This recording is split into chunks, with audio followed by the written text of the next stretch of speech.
ये कार्यक्रम सत्य घटनाओं से प्रेरित है। जिनके साथ ये घटनाएं घटी उसकी वास्तविकता उन्हीं तक सीमित है। भूत प्रेतों और असामान्य विषयों के होने पर चैनल कोई दावा नहीं करता और ना ही प्रोत्साहन करता है। पता नहीं मुझे मार क्यों नहीं देती, क्यों मुझे जिंदा रखा हुआ है। पर परेशान हो चुका हूं मैं, अब तो जानवर हो चुका हूं पूरा का पूरा। जिस हाथ में मैंने ब्लेड पकड़ा था वो हाथ ऐसे मुड़ता गया कि जैसे अब हड्डी कड़क के बोलेगी और मैं चीखूंगा और चिल्लाऊंगा।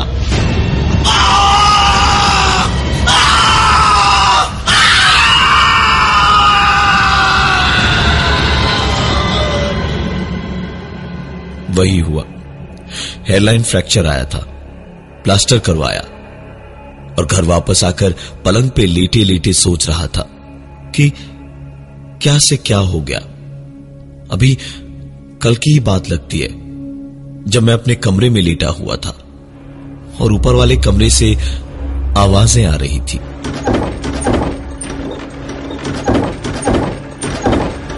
ऊपर के कमरे का दरवाजा जोर जोर की आवाजें कर रहा था।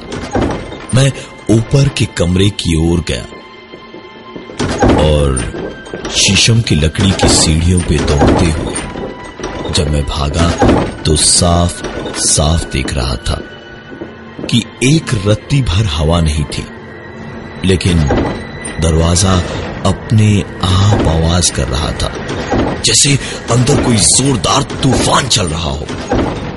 मैंने भागकर दरवाजे के दोनों पलड़ों को पकड़ा और उन्हें रोकने की कोशिश की, लेकिन मेरी पूरी मजबूत पकड़ के बावजूद बड़ी मुश्किल से मैं दरवाजों को आवाज करने से रोक पाया। और इसी वक्त मैंने दांत पीसते हुए कहा, जाओ यहां से, अब तुम जिंदा नहीं हो। आखिरी बार कह रहा हूं, चली जाओ यहां से। मैंने इतना कह के दरवाजे की कुंडी अच्छे से लगाई और वापस नीचे अपने कमरे में आया और कमरे के दरवाजे की कुंडी लगा के पलंग पर लेट गया। मिर्गी के दौरे पड़ते थे मुझे कभी कभी, और जब जब ऐसा होता था तो अच्छे अच्छों के पसीने छूटते थे। देखते ही देखते मैं पलंग पर लेटे लेटे ही अचानक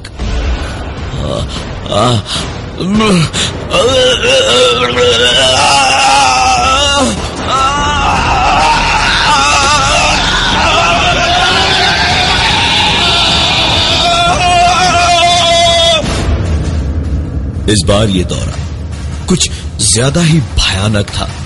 मुंह से झाग निकलने लगा और फर्श पर गिरकर मैं बेहोश हो गया। अगली सुबह ठंडी ठंडी हवा चेहरे पर पड़ी तो आंख खोली तो मैंने देखा ऊपर वाले कमरे के धीमे धीमे हवा से खुलते और बंद होते दरवाजे के सामने मैं आधा फर्श पर और आधा सीढ़ियों पर पड़ा था।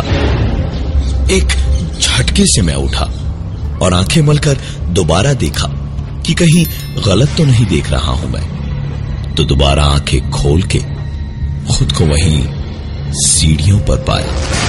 मैं तुरंत नीचे वापस अपने कमरे में भागा, लेकिन दरवाजा जो मैंने रात को अंदर से बंद किया था वो अभी भी अंदर से ही बंद था। मैंने लाख कोशिश की दरवाजे को खींच के धक्के देकर खोलने की, लेकिन दरवाजा नहीं खुला।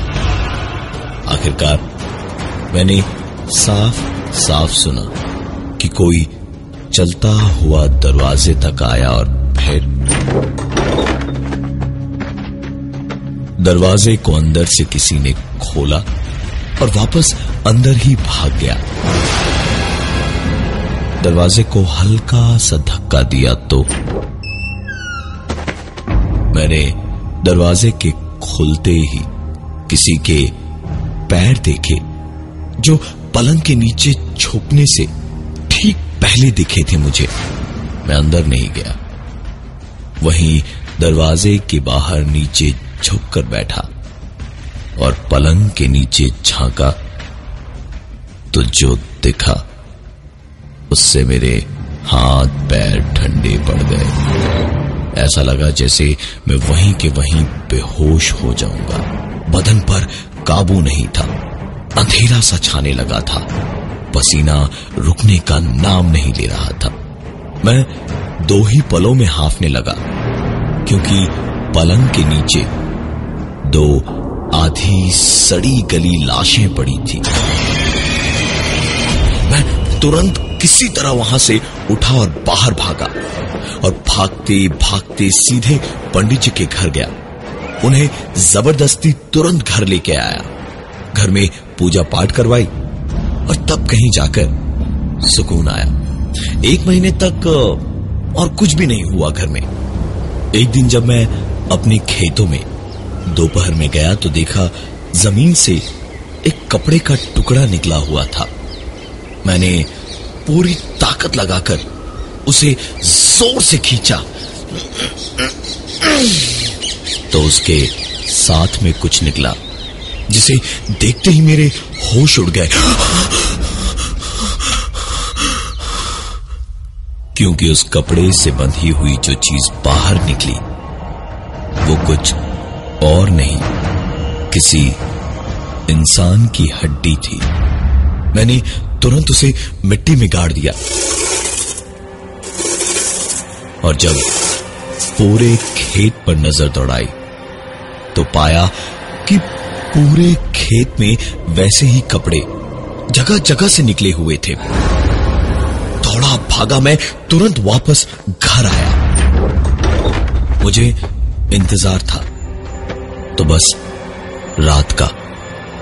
जैसे ही रात का अंधेरा घिरा मैं छुपते छुपाते अपने खेतों में पहुंचा और सबसे पहले मैंने एक बड़ा सा गड्ढा खोदा।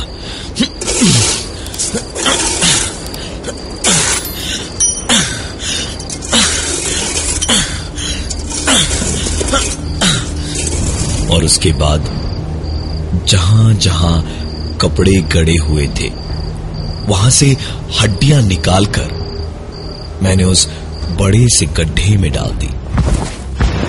अंधेरे में फावड़ा चला चला कर हाथ मेरा कई जगह से छिल गया था और पैरों में कई जगह पर चोटें लगी थी। घर आकर मैंने जैसे ही फर्स्ट एड बॉक्स निकालने के लिए अलमारी खोली तो मेरे गले से चीख निकल गई, क्योंकि मेरे सामने अलमारी में हड्डियों का अंबार लगा था। घर के अंदर अलमारी में ऐसा नजारा देखकर मैं पूरा बर्फ जैसा ठंडा हो गया। मैं वहां से वापस बाहर भागा और अपने कमरे में आकर दरवाजे को मैंने बंद कर लिया। हांफते हांफते मैंने अपनी सांस संभाली, वरना फिर से मुझे मिर्गी का दौरा पड़ जाता। चुपचाप बैठ के कुछ देर दिमाग शांत करने की कोशिश की तो कमरे की ट्यूबलाइट आवाजें करने लगी। उस चिरमिर करती आवाज को सुन के मैंने ऊपर ट्यूबलाइट की ओर देखा तो वो ट्यूबलाइट बहुत धीमे धीमे हिल रही थी और उसकी आवाज तेज होती जा रही थी और आवाज के तेज होते होते अचानक ही ट्यूबलाइट जोर की आवाज से फटी और फर्श पर कुछ गिरा। कमरे की बत्ती तो बंद हो गई थी। मोबाइल की टॉर्च जलाकर देखा तो फर्श पर अधजली सी कुछ हड्डियां पड़ी हुई थी। अब इस कमरे में रुकना नामुमकिन था। मैं तुरंत घर से बाहर भाग गया और पूरी रात बाहर चबूतरे पर ही बिताई। वापस अंदर जाने की हिम्मत नहीं थी मुझ में। अगले 1 महीने तक वक्त डरते घबराते हुए बीता, पर कुछ भी दिक्कत नहीं हुई। एक दिन की बात है, मैं घर पे ही था और खेत पर नहीं गया। चावल निकालने के लिए बड़े ड्रम के अंदर मैंने हाथ जैसे ही डाला और कटोरी में चावल निकाला, ठीक उसी समय मेरा हाथ चावल के अंदर जैसे किसी ने पकड़ लिया था। मैं पूरी ताकत से अपना हाथ छुड़ाने की कोशिश करता रहा, लेकिन दूसरी तरफ चावलों के अंदर से भी जैसे कोई और ज्यादा ताकत लगाकर मेरा हाथ घसीटते हुए मुझे अंदर की ओर खींच रहा था। और आखिरकार मैंने अपनी पूरी जान लगाकर एक झटके से अपना हाथ बाहर खींचा तो मेरी आंखें जैसे यकीन ही नहीं करना चाहती थी कि ये क्या हो रहा था। और जबान हलक को चीर डाले ऐसी चीख मारने को आतुर थी, लेकिन खौफ इतना भर गया था दिल में कि मेरे बदन का कोई भी हिस्सा ठीक से काम कर पाए इतनी हिम्मत नहीं बची थी। क्योंकि मेरा हाथ चावल से मैंने बाहर निकाला तो जगह जगह से छिला और कटा हुआ था, और ऐसा लग रहा था जैसे हाथ न हो एक मोम का टुकड़ा हो जो पिघलने लगा था। और मेरे हाथ को पकड़ के खींचने वाला वो हाथ इंसान का नहीं, हड्डियों का था, जो अभी भी मेरे हाथ को छोड़ने का नाम नहीं ले रहा था। मैंने उसे खींचकर फेंका और दौड़ता हुआ ऊपर के कमरे में गया जहां बंदूकें रखी रहती थी हमारी। कमरे में घुसते ही मैंने बंदूक उठाकर उसमें गोलियां भरी। जैसे ही उसे लेकर नीचे जाने को पलटा तो ये क्या हो रहा है? ये बंदूक का वो मेरी तरफ कैसे? कौन है यहाँ पे? मैं तुमको नहीं मारना चाहता। ये ट्रिगर पे मेरा अंगूठा कैसे दब रहा है? मैं खुद को नहीं मारना चाहता। मेरी बंदूक अपने आप मेरी ओर घूम गई और मेरी ट्रिगर पर रखी उंगली ट्रिगर पर दबती जा रही थी। मैंने उसे रोकने की पूरी कोशिश की, लेकिन कोई फायदा नहीं हो रहा था। पूरी ताकत लगाकर जब मैंने अपनी उंगली हटाने की कोशिश की तो अचानक मेरी ट्रिगर पर दबती हुई उंगली पूरी की पूरी मुड़ गई।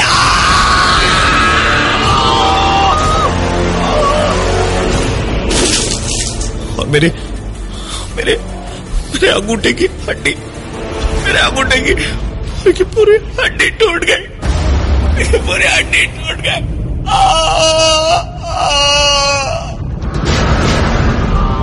मैंने तुरंत बंदूक फेंक दी और घर पे ताला लगा के हॉस्पिटल चला गया।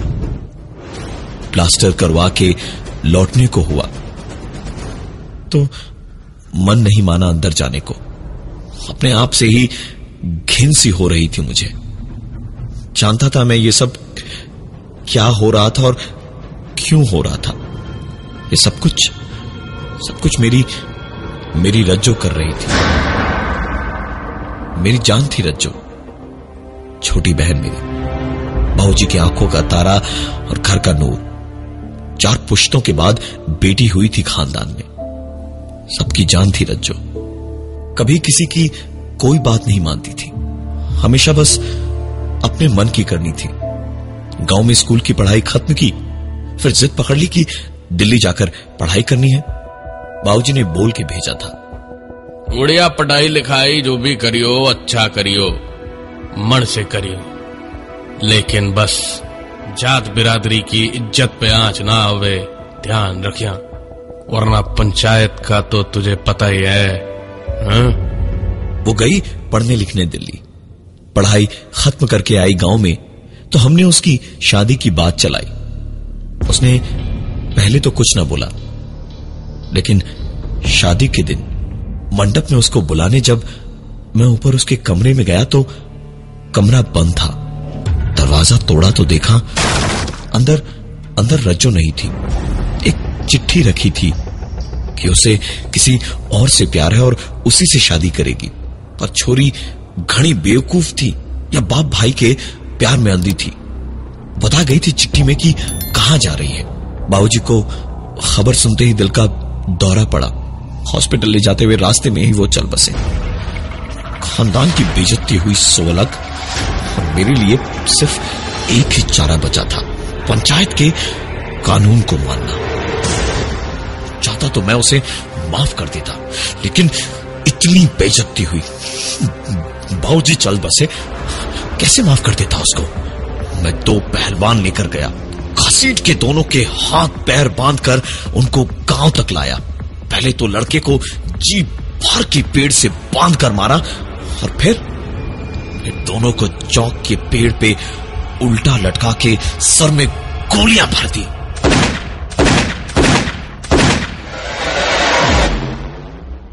रज्जो को मेले से लाके दी हुई पायलों की आवाज आज भी सुनाई देती है। उसके बनाए खाने की खुशबू आज भी आती है, लेकिन क्या करूं।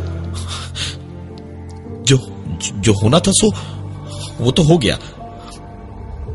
3 महीने बाद जब मैं घर लौटा, ये सोच के कि सब ठीक हो चुका होगा, तो अब तो बातें और बढ़ गई थी। वो मानती ही नहीं है, ना सुकून से जीने देती है, ना मैं खुद को मारना चाहूं तो मुझे मरने देती है। इस घर से निकलने की कितनी भी कोशिश करूं, पर मैं निकल नहीं पाता। कुछ खाऊं तो उल्टियां करके खून तक आ जाता है। हफ्तों तक बिना खाए सिर्फ पानी पी के जीता हूं, और जब लगता है कि मौत नजदीक है तो कोई ना कोई खाना खिला जाता। मैं इस घर में बंद मेरी मौत के लिए तरस रहा हूं, माफी के लिए नहीं। और ये सब कोई और नहीं, मेरी रज्जो ही कर रही है, जिसको मैंने सरे आम गांव में जिंदा मार दिया था। आज मैं सब कुछ खत्म करके रहूंगा। ब्लेड मैंने छुपा के रखा हुआ है। बस आज ये खेल खत्म होकर रहेगा। आज ये खेल खत्म होकर रहेगा।